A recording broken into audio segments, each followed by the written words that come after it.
बच्चों, आज का हमारा टॉपिक है रासायनिक समीकरण, या जिसे हम इंग्लिश में बोलते हैं केमिकल इक्वेशन। तो क्या है रासायनिक समीकरण? चलिए पढ़ते हैं। किसी रासायनिक अभिक्रिया में भाग लेने वाले पदार्थों को उनके सूत्रों एवं प्रतीकों के रूप में लिखने पर जो समीकरण प्राप्त होता है उसे रासायनिक समीकरण कहते हैं।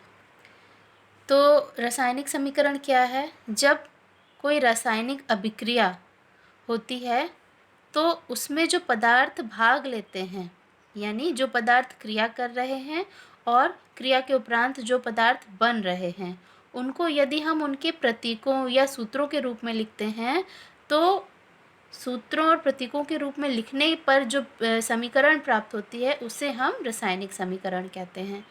तो उदाहरण देखते हैं। यहाँ पर रासायनिक अभिक्रिया हम देख रहे हैं क्या हो रही है। हाइड्रोजन और ऑक्सीजन आपस में क्रिया कर रहे हैं। प्लस का निशान है, इसका मतलब क्रिया कर रहे हैं।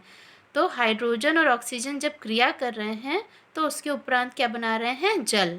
तो ये क्या है बच्चों? रासायनिक अभिक्रिया है जिसमें हाइड्रोजन ऑक्सीजन दोनों क्रिया करके जल का निर्माण कर रहे हैं।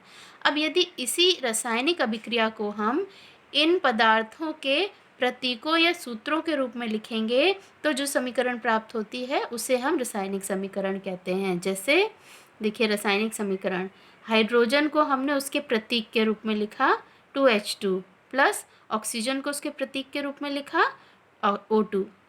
अब ये दोनों क्रिया करने के उपरांत जल बना रहे हैं तो जल को हमने 2H2O उसके सूत्र के रूप में लिखा।